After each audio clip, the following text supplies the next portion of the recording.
Saudara, dalam 3 topik terhangat di sepekan hari ini, kami akan menghadirkan kembali pembahasan tentang polusi udara di ibu kota. Ada juga koalisi partai politik jelang pemilihan presiden 2024, serta pernyataan presiden yang menegaskan dirinya bukanlah lurah, melainkan seorang presiden.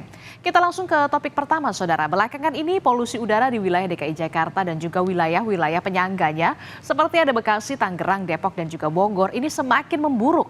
Musim kemarau membuat polutan halus terakumulasi dan bertahan lebih lama di udara hingga memunculkan berbagai masalah kesehatan. Ada sejumlah penyebab mengapa kualitas udara di Jakarta begitu mengerikan, mulai dari kemarau panjang, konsentrasi polutan, hingga emisi dari transportasi, dan juga ada manufaktur industri. Pada hari Minggu pekan lalu, pada tanggal 13 Agustus 2023, kualitas udara di Jakarta bahkan menduduki posisi pertama sebagai kota dengan udara terburuk di dunia. Dan berdasarkan data situs pemantau udara IQ Air, indeks kualitas udara di Jakarta berada di angka 170 atau masuk dalam kategori tidak sehat. Ya, Organisasi Kesehatan Dunia atau WHO mencatat sejumlah gangguan kesehatan akan muncul jika kita terpapar udara yang buruk secara terus-menerus. Mulai dari gangguan sistem saraf pusat, lalu kanker paru-paru dan penyakit paru obstruktif kronis, saudara. Ada juga gangguan kesehatan pernapasan berupa asma dan juga kerusakan fungsi paru-paru. Kualitas udara yang buruk juga bisa mengakibatkan gangguan pada sistem reproduksi, sakit kepala, dan juga mengalami kecemasan. Sebelumnya sempat mengemuka ada isu polusi yang bersumber dari pembangkit listrik tenaga uap atau PLTU berbahan bakar batu bara. Namun hal ini ditepis oleh Menteri Lingkungan Hidup dan Kehutanan Siti Nurbaya Bakar. Menurut Siti, biang kerok polusi di Jabodetabek adalah emisi kendaraan bermotor. Tercatat, saudara, ada 24,5 juta kendaraan bermotor di wilayah Jabodetabek. Ya, menyikapi hal ini, Presiden Jokowi pun memanggil sejumlah menterinya untuk membahas polusi udara yang memburuk di Jabodetabek. Presiden menggelar rapat terbatas dan menyampaikan penanganan jangka pendek dengan langkah pemerintah yang harus mengintervensi dalam perbaikan kualitas udara. Sedangkan untuk jangka menengah, Presiden mengajak masyarakat beralih dari kendaraan berbahan bakar fosil ke transportasi umum ataupun kendaraan listrik. Presiden juga akan mendorong perusahaan menerapkan sistem kerja hybrid, yakni work from home, demi mengurai kemacetan di ibu kota yang semakin parah. Banyak ruang terbuka hijau dan tentu saja ini memerlukan anggaran, siapkan anggaran.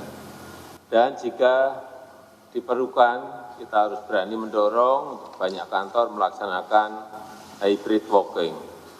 Work from office, work from home, mungkin saya nggak tahu nanti dari kesepakatan di rapat terbatas ini. Apakah 7525 atau angka yang lain.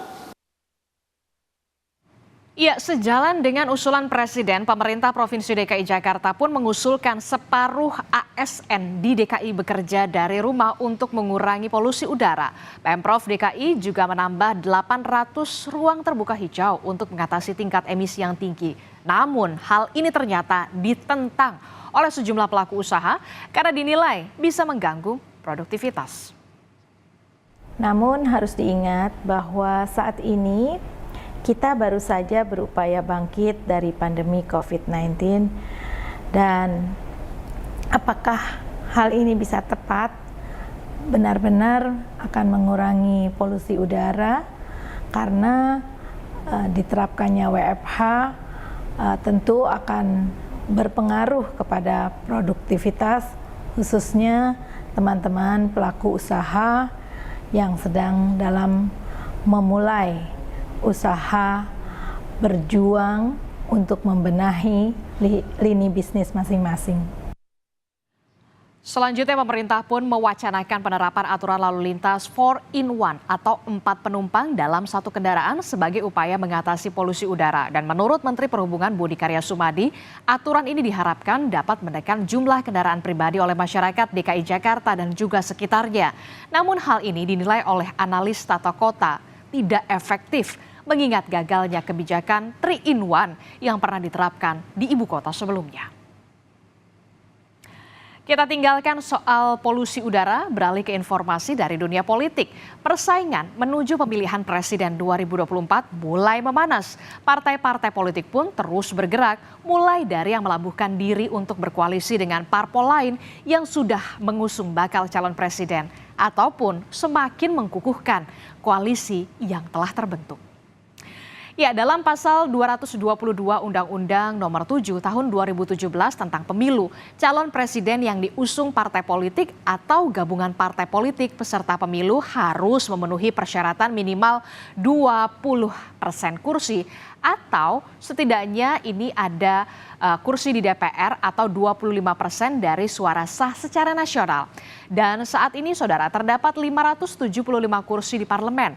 Jika menghitung minimal 20% dari jumlah kursi, maka capres harus mengantongi dukungan sebanyak 115 kursi di DPR. Ya, dua parpol pemilik kursi di DPR yang belum lama ini menentukan sikapnya adalah Partai Golkar dan juga Partai Amanat Nasional yang telah resmi merapat dengan koalisi Gerindra serta PKB dengan Prabowo Subianto sebagai bakal calon presidennya. Nah, ini dia saudara, hitung-hitungan dukungan untuk mengusung Prabowo Subianto maju dalam Pilpres 2024. Gerindra saudara memiliki 78 kursi, Golkar memiliki 85 kursi, PKB 58 kursi, dan juga Partai Amanat Nasional 44 kursi. Jadi jika ditotal ada 265 kursi. Sedangkan untuk bakal calon presiden Ganjar Pranowo diusung oleh PDI Perjuangan dan Partai Persatuan Pembangunan yang resmi berkoalisi sejak 30 April 2023. Di parlemen saudara, PDIP memiliki 128 kursi. Dan juga P3 memiliki 19 kursi. Jadi total Ganjar ini mendapat dukungan dari 147 kursi di DPR. Meski sejumlah parpol dengan jumlah kursi yang besar tak merapat ke PDIP, Ganjar justru menanggapinya dengan santai.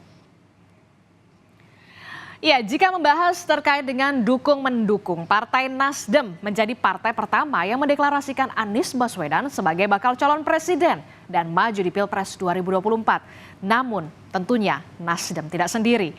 Nasdem menggandeng PKS dan juga Demokrat untuk mengusung mantan Menteri Pendidikan tersebut. Nah, untuk bakal calon presiden Anies Baswedan diusung oleh 3 partai. Ada Partai Nasdem, kemudian juga ada Partai Demokrat dan juga PKS dengan nama Koalisi Perubahan untuk Persatuan. Dari hasil partai koalisi yang mengusung Anies Baswedan, Nasdem saudara memiliki 59 kursi, kemudian Demokrat 54 kursi dan PKS 50 kursi. Koalisi ini total memiliki ada sebanyak 163 kursi. Kita tinggalkan soal dunia politik, saudara. Kita ke topik yang ketiga. Kita akan membahas tentang pernyataan tegas dari Joko Widodo yang menyatakan, "Saya bukan lurah, saya adalah Presiden Republik Indonesia." Dalam pidato kenegaraan Presiden Joko Widodo di sidang tahunan di Gedung MPR pada 16 Agustus 2023 yang lalu. Apa gerangan arti dari pidato Presiden Joko Widodo ini? Sentilan Presiden soal Pak Lurah di pidatonya ternyata tak jauh-jauh dari soal bakal capres dan juga bakal calon wakil presiden. Di depan sejumlah ketua umum partai politik, Joko Widodo pun menegaskan posisinya jika dirinya adalah presiden, bukan lurah.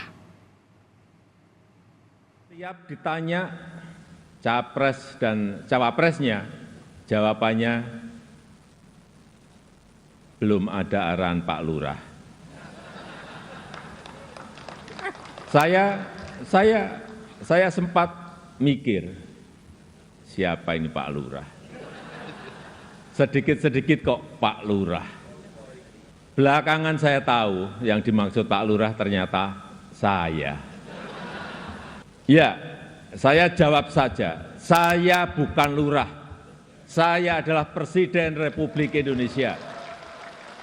Ternyata Pak Lurah itu kode. Ya, menurut Direktur Eksekutif Indikator Politik Indonesia Burhanuddin Muhtadi, sentilan Jokowi soal Pak Lurah adalah untuk menegaskan kembali posisi Joko Widodo sebagai presiden dan juga kader dari PDI Perjuangan.